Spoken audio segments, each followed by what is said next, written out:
Yesterday, in a routine conversation with two beloved souls who live with me,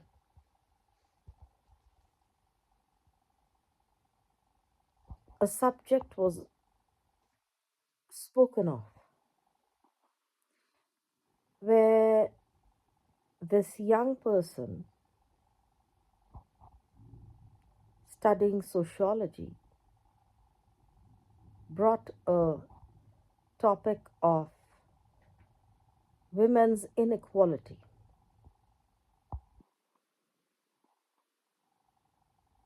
They are young and the education system is such a limited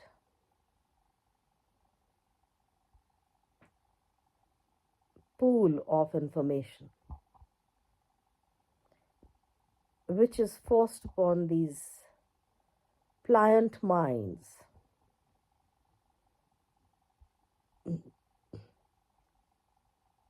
And I tried to tell this person that there is no inequality without the permission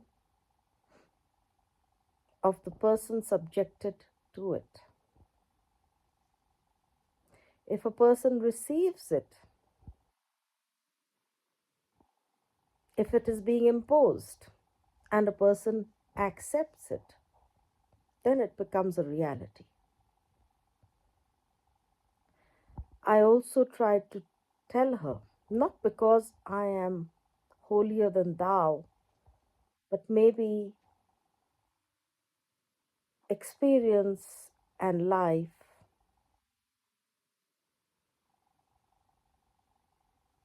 has broken that indoctrination of education and bookishness.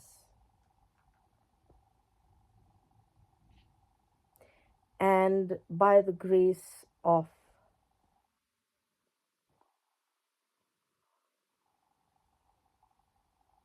the universal intelligence, it may be possible that there could be an alignment which has become more holistic. So, from that standpoint,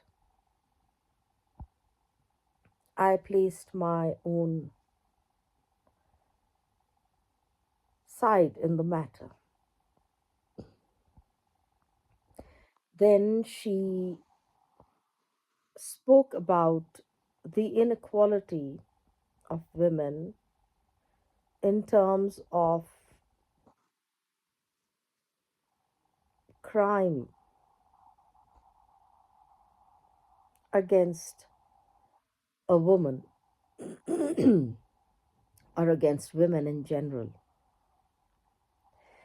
And I told her that there is crime against women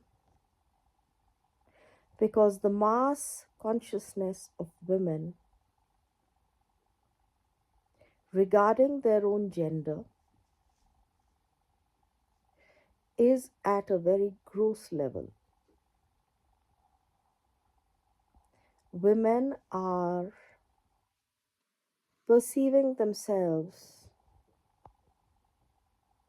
as sexual objects or objects of desire or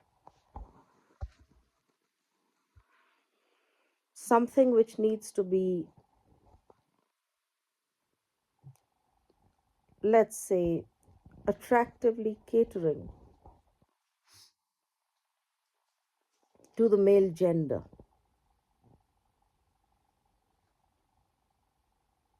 Here is where the mass consciousness of women has been hijacked by our own psychology.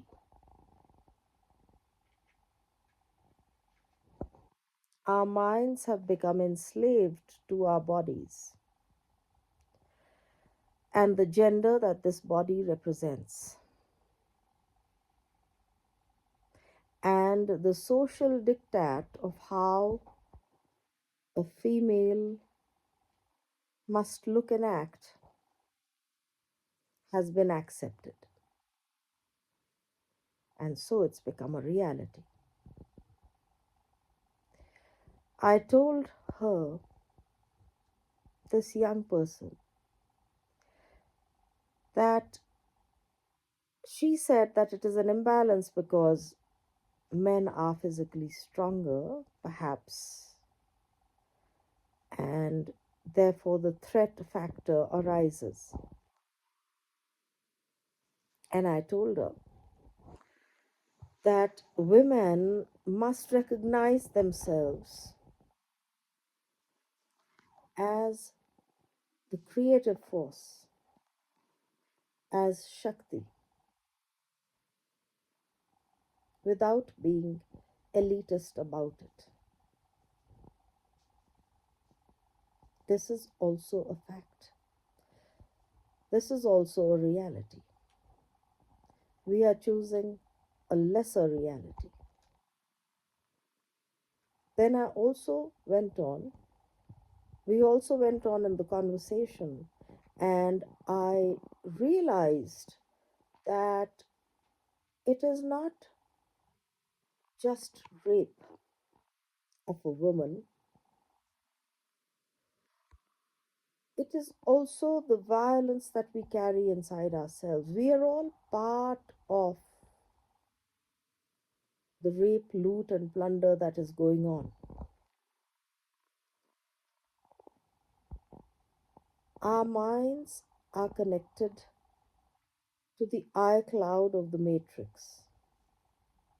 And the matrix is nothing but an energetic iCloud of sorts, sponging up whatever is going on in the psychic sphere of humanity.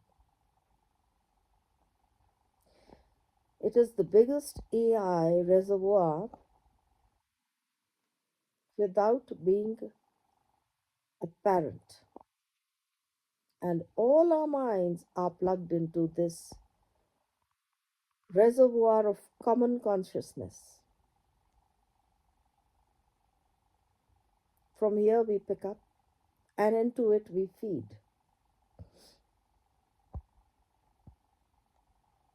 Everything that we are living, experiencing, is part of this energetic sponge which is being regurgitated. Every act of violence, every little corruption,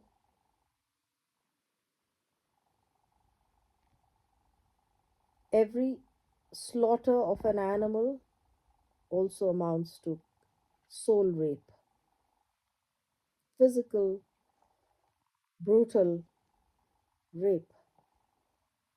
Every cutting of a tree,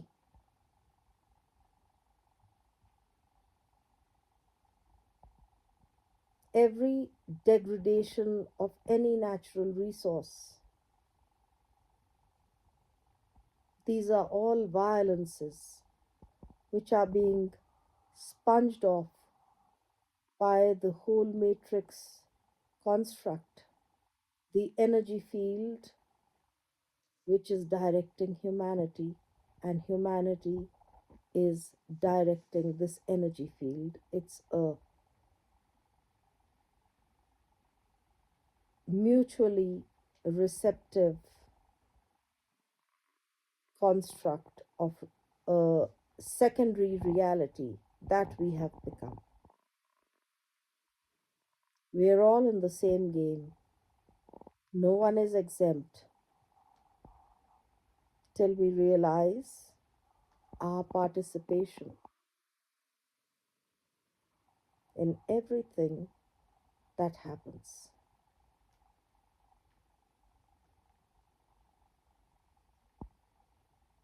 It is only when we realize this that that then becomes a possibility.